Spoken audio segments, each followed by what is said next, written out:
Laki ko eh. Macho ko. Hindi ako dapat umiyak. Matatag ako eh. Provider ako eh. Dapat wala akong emosyon.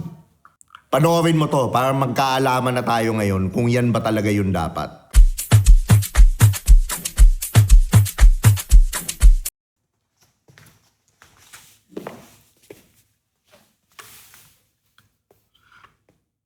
What's up guys? Ito nga pala ang paborito niyong Tio, si Tio Bry, host ng Do You Think Podcast. Ang podcast na kung saan para sa self-improvement ng mga nanonood. Kung nagugustuhan mo naman yung mga ganitong content, please mag-subscribe na kayo dito sa channel na to. I-like, share nyo rin sa mga kaibigan nyo. And at the same time, gusto ko rin mag-follow din kayo sa Spotify, mag-comment din kayo doon at i-rate nyo rin yung podcast para makatulong. At maraming salamat sa Tritone Studios at Tritone Entertainment. So moving forward, lalaki ka dapat. Matatag, walang luha, provider, tigasin, okay yun. Paano kung tigasaing? Walang emosyon, yan ang tinuro sa atin ng mga tatay natin. Pero bro, ito lang ang tanong ko. Kamusta ka na? Ito, toxic Filipino masculinity ay hindi pagiging malakas. Ang pagiging malakas, ang totoong power ng lalaki ay wala dun. It's silence, pride, and repressed pain. Yun. So ano nga ba yung mga toxic traits na we were taught? Unang-una, tinuro sa atin ng mga tatay natin, ang lalaki, hindi umiiyak. Yan ang pinaka-bullshit na tinuro sa atin. Ever since we were kids, bawal tayo umiyak. Alam nyo ba na ang pag-iyak ay madaming nasosolve na problema? Dahil kasi, pag iniyak mo ang isang bagay, iniyak mo pag hindi mo na kaya, nailabas mo na yung pent-up negative energy. Pag na-release mo yung negative energy na yun, sigurado you will think clearly, I guarantee you. And magkakaroon ka ng peace, magkakaroon ka ng mental resilience, at the same time, hindi pa yun nahalo sa behavior mo, hindi siya magiging shadow sa subconscious mind mo. Kung paano ka makitungo sa mga tao. Pangalawa, laging provider kahit wasak na. Ang daming lalaki. Wasak-wasak ka na sa loob. Pero meron kang maskara pag umaharap ka sa pamilya mo. Dahil tatay ka. Dahil lalaki ka. Nakaka-relate kayo? Hirap, di ba? Kahit wasak ka na, provider ka pa din.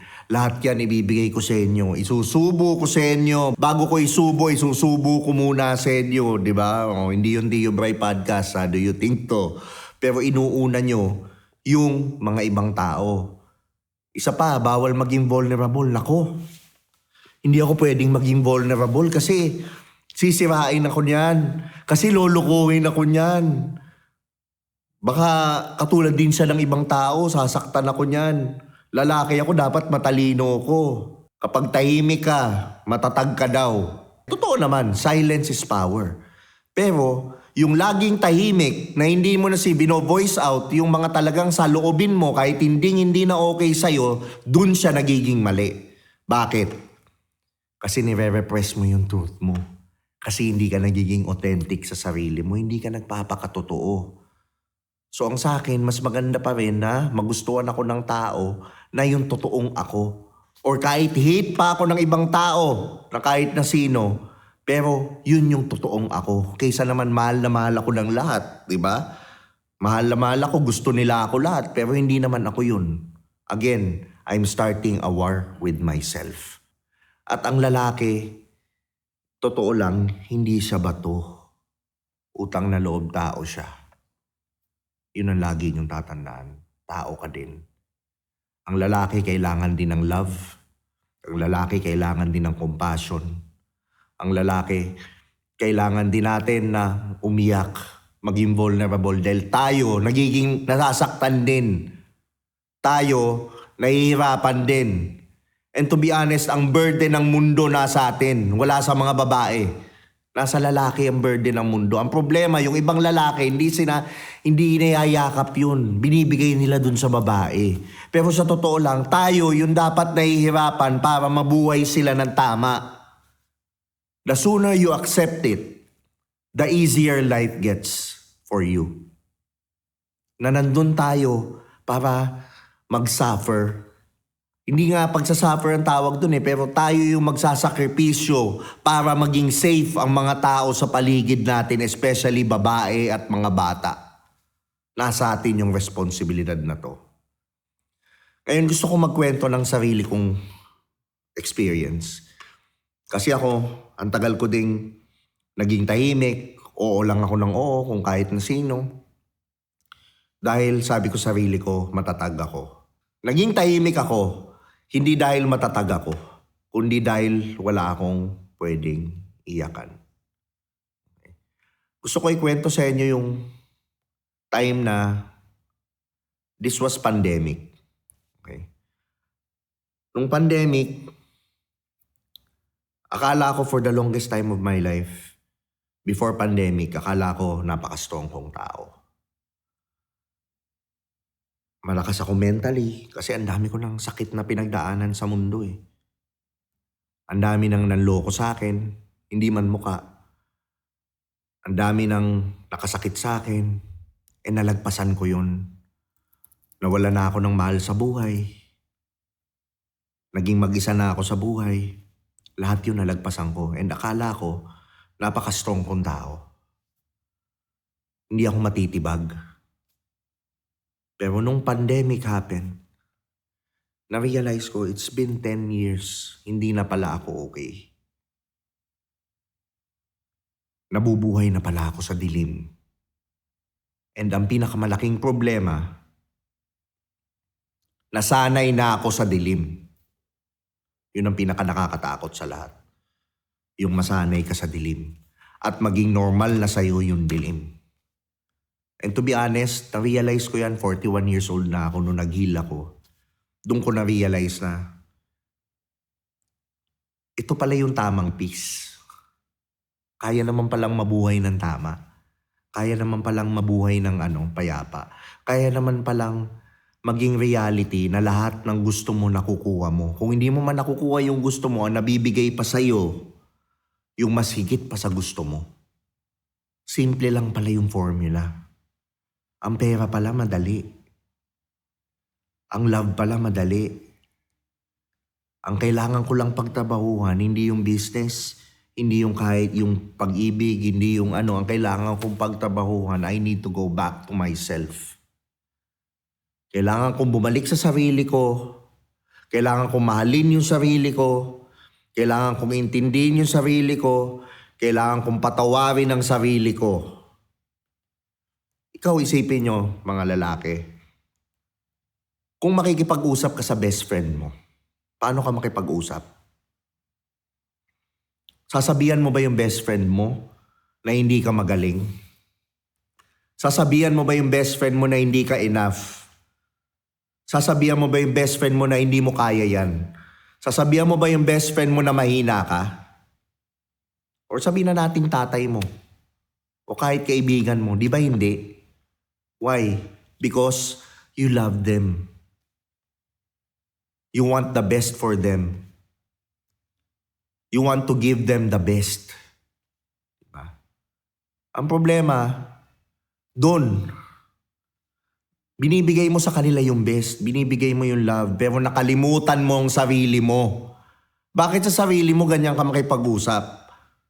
Bakit sa sarili mo sinasabi mo hindi mo kaya? Bakit sa sarili mo feeling mo ang pangit-pangit mo? Bakit sa sarili mo feeling mo hindi mo deserve yung mga bagay na to? Bakit sa sarili mo dinadoubt mo na pwede kang maging bilyonaryo? Bakit sa sarili mo ang tingin mo napaka-empty mo? Bakit ganun ka makipag-usap sa sarili mo?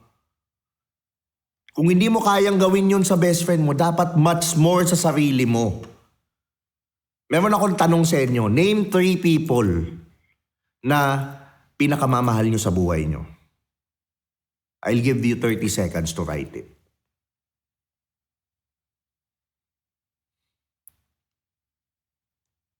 Pwede nyo i-post tong video kung gusto nyo. O ngayon, nasulat mo na. O, sige nga, basahin mo. O, tatay mo. Or nanay mo. Best friend mo. Kaibigan mo. Tita mo. Diba? Nilista mo lahat. Tama, tama. O, may nakalimutan kang isa. Sarili mo. Bakit hindi kasama dyan sa tatlo yung sarili mo? Kasi kung monster ka sa sarili mo, magiging monster ka din sa kanila. Ba't hindi mo inuuna yung sarili mo? Pag yung sarili mo mayaman, kaya mo mag-provide, matutulungan mo sila lahat. Di ba nga sa eroplano, pag sumakay ka, sinasabi doon sa oxygen mask, yung oxygen mask, unahin mo muna yung sarili mo bago yung bata. Kasi pag inuna mo yung bata, baka ikaw mahimatay ka, hindi mo maligtas yung bata. So bakit? Ba't hindi mo inuuna yung sarili mo? Ba't kinakalimutan mo? So sa akin, talk to yourself in a loving, compassionate, and understanding way. Yun ang ma-advise ko sa inyo. Eto ngayon yan eh. Kasi naging people pleaser ako dati. Nawala yung identity ko. Oo, alpha-alpha kang ganyan, alpha-alpha. Pero sa loob mo naman, alam mo sarili mo, supot ka. Sakit, di ba? Ang hirap. Pero yung kasi yung totoo. Ano ba yung cause ditong mga mindset na to, yung toxic Filipino mindset na to? Unang-una, ano mangyayari sa inyo? Ang daming broken family. Ikaw lalaki ka. Dahil hindi ka kompleto, hindi ka buo, yung asawa mo, malaki yung kinikita sa'yo, ano ka ngayon, nararatel ka, nai-insecure ka. Ngayon, dahil sa insecurity mo, sobrang insecure mo sa asawa mo, ano gagawin mo? Mambababae ka ngayon na mas beneath sa'yo. Para lang maramdaman mo sa sarili mo na lalaki ka. Eh, hindi naman doon na may measure ang pagiging lalaki. Kasi nga may pinifill up kang void, kaya ka nang bababae. Pero kung ikaw, kumpleto kang lalaki, meron kang purpose, meron kang passion, hindi man malas malaki yung kinikita mo sa asawa mo, susuportahan mo yung asawa mo, team player ka. Eh ang asawa mo, hindi mo naman kalaban yan, kakampi mo yan. Pinakasalan mo yan, tandaan mo, pinakasalan mo sa altar yan. So yun ang nangyayari. Nang babae si lalaki, dahil hindi siya kompleto, hindi siya buo, nang babae si lalaki, single mom ngayon yung asawa mo. Diba? Broken families. Madaming ugat niyan kasi tayong mga lalaki. Kaya ako nga ito ginagawa itong podcast na to. Bakit? Ang goal ko sa podcast na to, lumakas ulit yung mga lalaki na sobrang lakas natin. Babalik sa feminine energy lahat ng babae because they will feel safe, they will feel protected, they would feel loved kasi tama kang lalaki. Babalik yung balance sa mundo. Pangalawa, addiction. Ayan na yun. Kaya madaming na-addict sa babae, na-addict sa alcohol, na-addict sa drugs, at kung ano-anong kahit yung pag-games, nagiging addiction yan. Anything na sobra, na nakaka-take na ng purpose mo, it's becoming an addiction. Bakit? Hindi ka kompleto eh. People pleaser ka. Ang dami mong trauma. Ang dami mong tinatakasan demonyo. Imbis na harapin mo yung demonyo. Eh yung demonyo, yun hindi ka naman niya kayang saktan eh.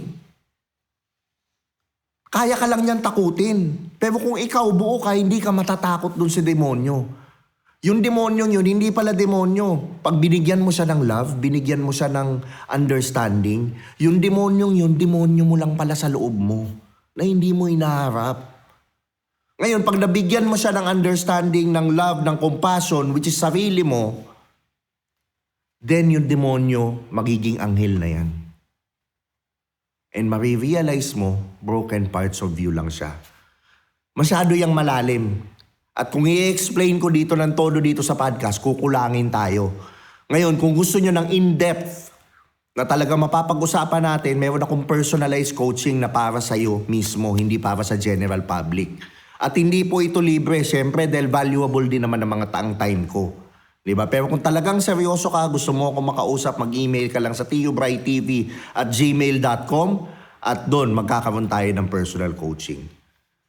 Moving forward, violence. Diba? Nakakasakit tayo ng mga tao. Yung anak mo, nasasaktan mo. Kaya may lalaking nananakit ng babae. Nakikipag-away, nagro-road rage. Bakit? Punong-puno ka na eh. Punong-puno ka na. Hindi mo nare-release yung mga galit mo, nalalabas mo sa mga ibang bagay na wala namang kinalaman dun sa galit mo. Nagbi-bleed ka dun sa mga tao na hindi naman sila sumugat sa'yo. So ako tama na. Pakawalan mo na yung negative energy mo, pakawalan mo na yung galit mo, patawarin mo na yung mga nanloko sa'yo, utang na loob. Kasi hindi yan nakakatulong sa'yo. At higit sa lahat, patawarin mo na yung sarili mo. Pangalawa, ito, mahirap din to, emotional shutdown. Emotional shutdown, yan yung biglang, yung sinabi ko sa ego, di ba? Fight, flight, freeze. Yan yung mag-freeze ka na lang. Wala ka na lang gagawin. Tigil na lang ako. And then, the cycle moves on. Pent-up energy yan. Subconscious mo, hirap ka mag-manifest. The way you interact with people, puro ka trauma. Hindi ka marunong receive ng love. Hindi ka marunong receive ng abundance. At ito yung pinakamahirap dyan. Alam nyo ba ang trauma na ipapasa nyo sa anak nyo? That's intergenerational trauma. Kung ikaw gising ka, nagkakaroon ka ng spiritual awakening ngayon, gusto ko lang sabihin sa'yo, ikaw ang sisira ng generational trauma nyo ng pamilya nyo. Yung mga patterns ng mga pamilya nyo, ikaw ang magbe-break. Kung black sheep ka, better yet yan. Kasama ka dun, especially ikaw. Bakit? Kasi ganun din ako eh. Black sheep din ako ng pamilya. Pero ngayon ko lang na-realize na ako pala yung magbe-break ng pattern ng pamilya namin. Yung mga hindi na pwede, hindi na nagwo-work sa mga panahon ngayon, hindi ko na ipapasa sa anak ko. Bakit? Our family, yung asawa mo, yung anak mo, they deserve better versions of you. A healed version of you. So bilang lalaki, kailangan mo mag-heal. Kailangan mo i-release lahat ng trauma na yan. Para maging mabuting tatay ka, maging mabuting kaibigan, maging mabuting anak, maging mabuting kapatid, maging mabuti kang tao dito sa society na to. Kailangan i-let go mo yan. Kasi yung hindi mo binuhos na galit, ikaw ang sasabog sa huli. Yun ang nakakatakot. Ngayon, paano ba natin ma-unlearn itong mga bagay na to, and how do you build real masculinity? Unang-una, syempre, allow safe spaces for men.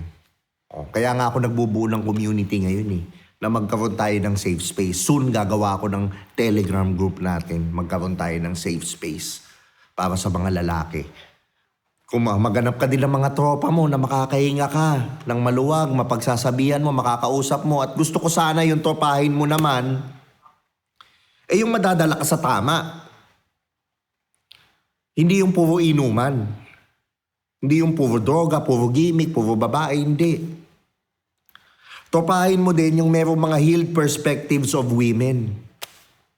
Hindi yung totopahin mo, lahat sila nababasted din, ang tingin nila sa babae, manggagamit, pera-pera lang ang habol. Mali, toxic. So humanap ka ng mga tamang sirkulo ng lalaki, and yung kung nanonood ka ng ganitong podcast, nasa tamang grupo ka. Kasi ito yung binubuo ko talagang community na safe space tayo lahat.